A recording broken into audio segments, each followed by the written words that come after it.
ये घटना 90 के दशक की है। माधवी पंजाब के एक छोटे से कस्बे की रहने वाली थी। माधवी हाई स्कूल में थी। उसके घर से उसका स्कूल 5 किलोमीटर दूर था। उसके पिताजी ने उसे कुछ दिनों पहले ही नई साइकिल लाकर दी थी। माधवी अपने दोस्त अंजू के साथ खेतों से होते हुए स्कूल चली जाती थी।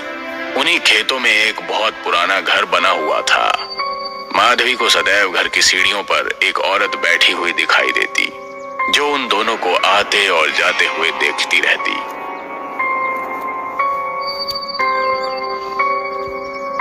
एक दिन माधवी अपने दोस्त अंजू से बोली, जब भी हम दोनों इस घर के समीप से गुजरते हैं, तू अपनी साइकिल की गति तेज क्यों कर देती है?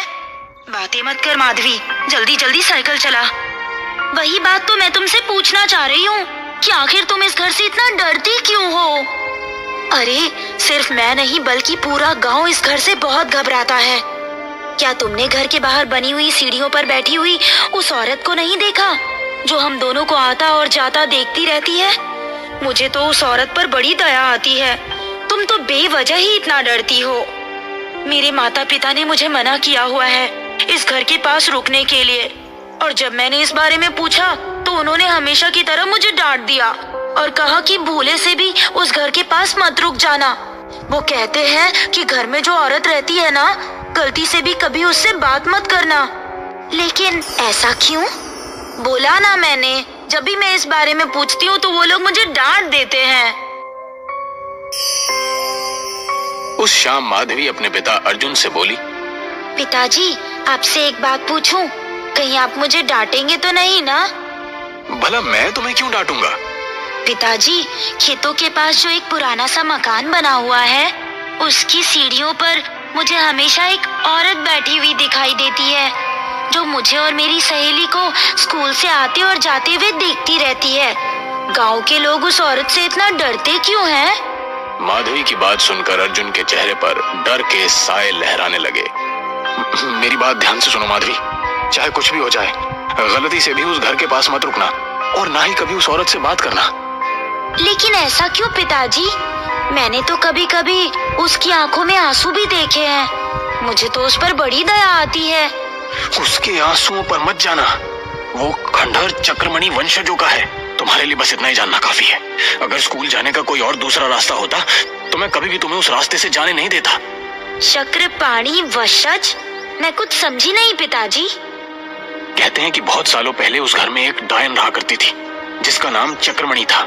जो औरत तुम्हें सीढ़ियों के पास बैठी हुई दिखाई देती है, वो उसी चक्रमणि वंशज की है। ये डायन खूनी प्रेत आत्माओं से शारीरिक संबंध बनाती है।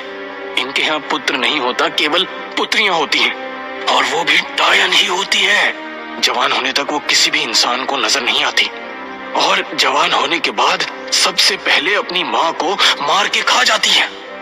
माधवी अपने पिता की बात सुनकर चुप हो गई, मगर सच तो ये था कि माधवी इन बातों पर विश्वास नहीं करती थी। अगले दिन माधवी की दोस्त अंजू की शहर में रहने वाली चाची का अचानक देहांत हो गया। जाने से पहले अंजू माधवी के घर पर आई। मैं कुछ दिनों तक स्कूल नहीं आ पाऊंगी माधवी। मैं माँ और बाबूजी के साथ शहर जा रही हूँ। मेरी चाची का देहांत हो गया है। ये तो बहुत बुरा हुआ। तो क्या मुझे कुछ दिनों तक अकेले स्कूल जाना पड़ेगा?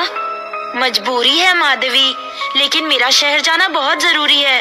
पर मैं तो यहाँ पर सिर्फ इसलिए आई हूँ ये बताने के लिए, तुम गलती से भी उस औरत से बात मत कर लेना। अच्छा, तो तुम यही कहने के लिए मेरे पास आई थी? हाँ, क्योंकि मुझे पता है कि तुम उस औरत से बात किए बगैर मानोगी नहीं। माधवी, एक बात याद रखना, हमारे माता पिता अगर किसी काम के लिए हमें मना करते हैं ना, तो उसमें हमारी भलाई छुपी होती है। अगले दिन माधवी अकेले स्कूल जाने लगी। स्कूल जाते हुए उसकी नजर जब उस मकान की सीढ़ियों पर पड़ी, जो कि आज खाली थी। अजीब बात है, आज पहली बार ऐसा हुआ है कि सीढ़ियों पर वो औरत दिखाई नहीं दे रही।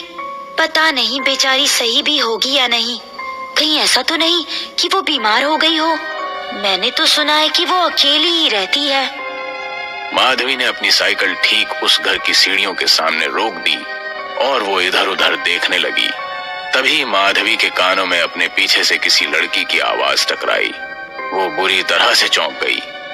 उसने जब पलट कर देखा तो सामने एक लड़की उसकी ओर मुस्कुरा कर देख रही थी। वो लड़की देखने में बहुत सुंदर थी। उसके बाल खुले हुए थे। सुप्रिया उसकी ओर घूरने लगी।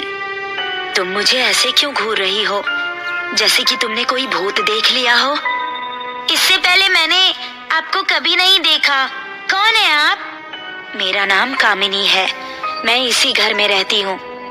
लेकिन मैंने तो आपको कभी नहीं देखा। मुझे तो यहाँ पर एक औरत बैठी हुई दिखाई देती है, जो आज दिखाई नहीं दी। तुम जिस औरत की बात कर रही हो ना, वो औरत मेरी माँ है। कुछ दिन के लिए वो बाहर गई है। तभी अचानक माधवी को कुछ याद आया। वैसे आप कौन से स्कूल में पढ़ती हो? माधवी कामिनी से कुछ और पूछती कि तभी कामिनी चहकती हुई बोली, सुनो, क्या तुम मुझे अपनी साइकिल पर बिठाकर थोड़ी दूर घुमा सकती हो? हाँ, लेकिन मैं स्कूल जा रही हूँ। अगर मैं स्कूल में लेट हो गई तो टीचर से डांट पड़ेगी। कोई बात नहीं, तुम मुझे थोड़ी दूर आगे तक छोड़ देना। मैं वहाँ से पैदल आ जाऊंगी। उसकी मासूमियत माधवी को बहुत पसंद आई। माधवी ने उसे बैठा लिया और उस दिन के बाद दोनों की दोस्ती शुरू हो गई। माधवी